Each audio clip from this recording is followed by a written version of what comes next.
Yeah, that's how you get 8 miles to the gallon out of a Slant 6. Welcome back, I'm Kim of Kim Fixes Things. I'm here with my 66 Dodge Dart, and it's in the shop because we just had some little things.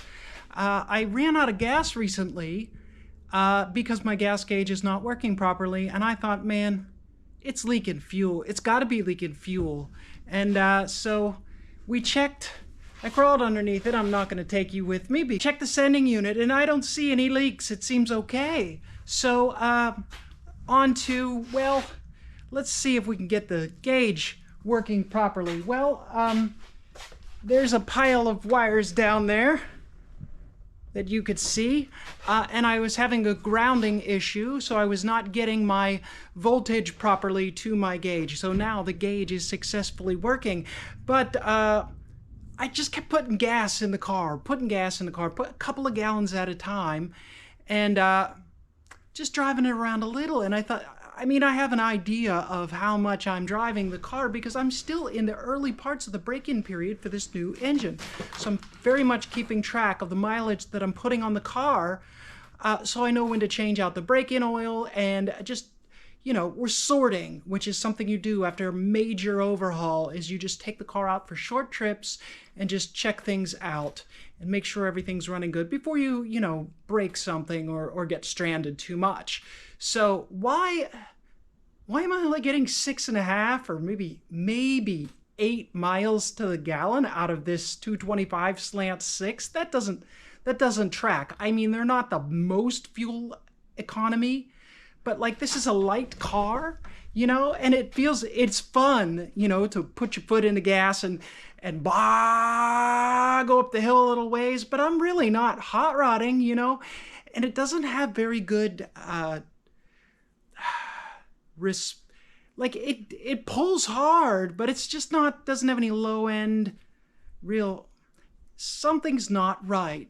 So I looked up this carburetor. It's a YZF. It's more of a Ford carburetor that we converted to fit on this this old girl, because the Holley 1920, well, we wanted to get away from that. It's supposed to just be a temporary carburetor because we have future plans to put some more performance-oriented induction. So this is just the break-in carburetor, but 7 miles to the gallon, 8 miles to the gallon is no. That's something's wrong. And you know, I take responsibility for that. If something's that wrong, I've done something wrong. So I went to YouTube University, right? And I looked up this carburetor because I've never had one open. This is a Chinesium. Chinesium strikes again. This is a you know, a cheap knockoff, and I'm not unhappy. I paid less than $100 for this little carburetor, brand new, off of the Scamazon, and I don't feel terrible about it. And it does, everything seems to operate pretty well. I can get a good idle out of it, but just not bog, but just no like snap. You know, I just can't get it to snap. And the timing is right. I verified that. So I decided to take the top of this carburetor off and check the base settings. It does have a single metering rod. So I wanted to check the base settings on that. I'm going to show you this metering rod as close as I can with this camera. It doesn't get in too close. The metering rod is this little jobby right here. It's on a vacuum actuated. When the vacuum pulls it all the way down, it's also part of the accelerator pump assembly. And this little screw right here on this plastic doo-woppy, you back it out to lower the metering rod. And if you push this all the way down, you back this out until the metering rod is all the way to the bottom. And then they told me the correct preload is 1 turn back up after it's hit bottom.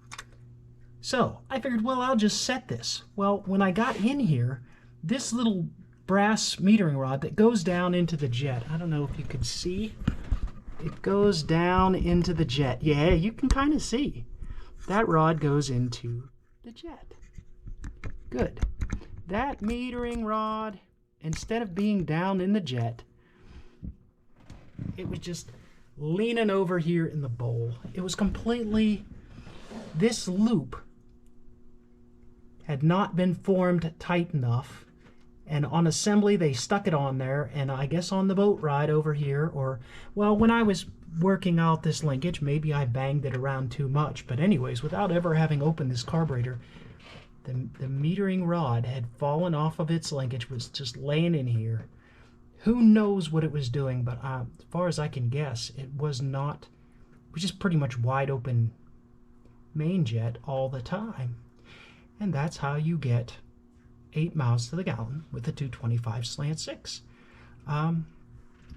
So we've installed it and made the adjustment. We're going to reassemble it, and we're going to take it out for a test drive and see if it performs any different. And you can never, basically, you can never trust anything anybody else has done, right? Because everybody else doesn't care, because it's not their car. So this is the process of sorting. This is how you get to a car that performs good. This is how you get a car that performs miserable. Somebody who doesn't sort of know how to walk through the process and sort everything out. It's a ton of work. Buying somebody else's project, heck, even buying, well, everything's someone else's project now, isn't it?